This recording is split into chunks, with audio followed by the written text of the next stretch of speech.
নমস্কার বন্ধুরা, আজকে আমি তুলসী গাছ সম্বন্ধে কিছু তথ্য আপনাদেরকে জানাবো। সবার আগে বলবো আমার চ্যানেলকে অবশ্যই সাবস্ক্রাইব করুন। তুলসী গাছ আমাদের শাস্ত্র অনুযায়ী একটি পবিত্র গাছ, শুধু তাই নয়, তাকে দেবীস্থানও দেওয়া হয়েছে।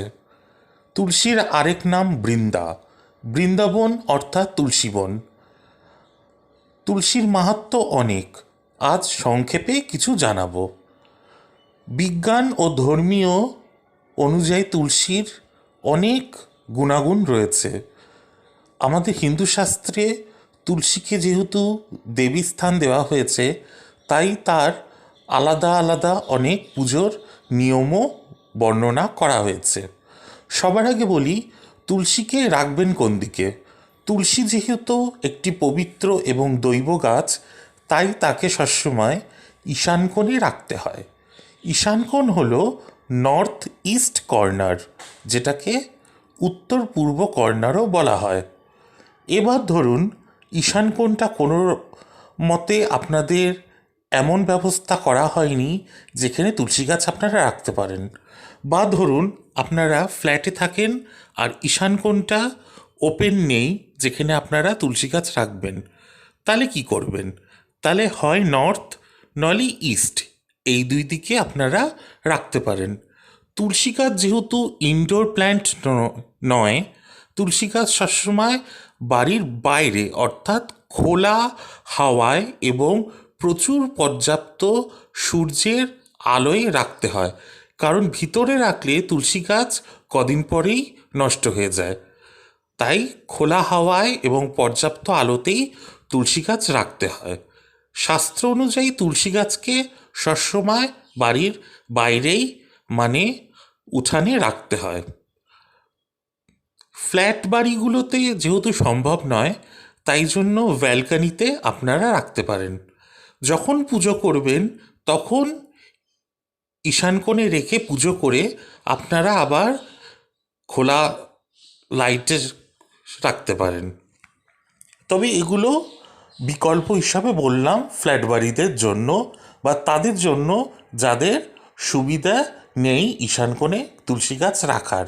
কিন্তু যদি আপনাদের তুলসী গাছ ঈশান কোণে রাখার মতো পরিস্থিতি থেকে থাকে, তবে কিন্তু ঈশান কোণেই রাখবেন, কারণ দেবতাদেরকে দেবতাদের স্থানেই রাখতে হয়।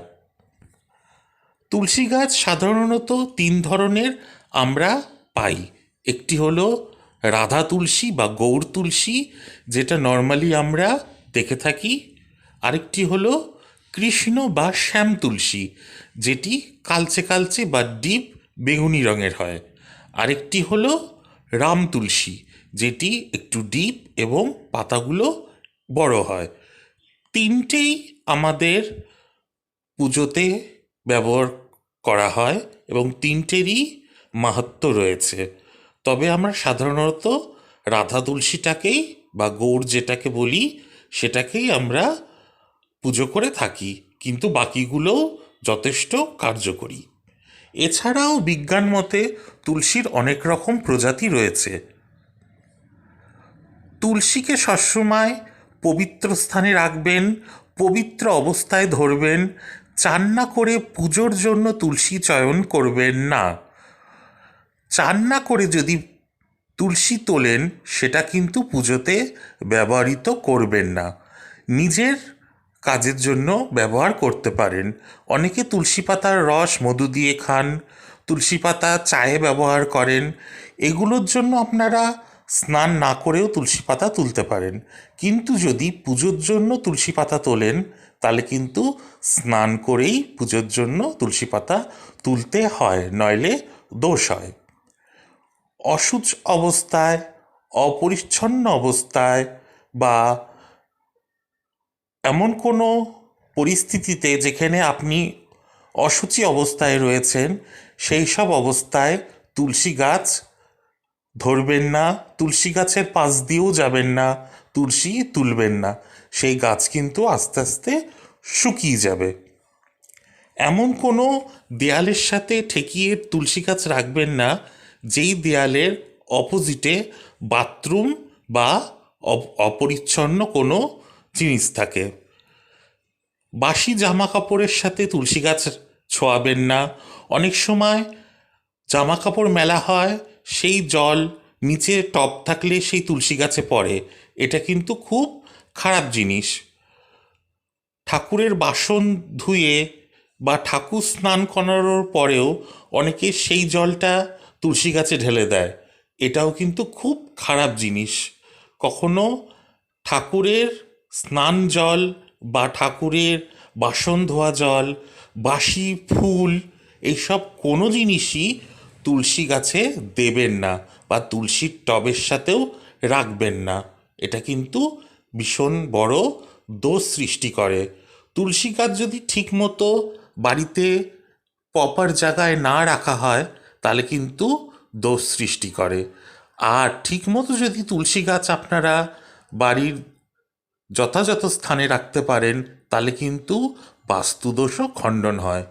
একটা জিনিস মনে রাখবেন, তুলসী এতটাই পাওয়ারফুল, বলা হয় যেখানে তুলসী বন থাকে বা প্রচুর পরিমাণে তুলসী গাছ লাগানো থাকে সেখানে কিন্তু যমরাজ বা যমদূতও প্রবেশ করে না।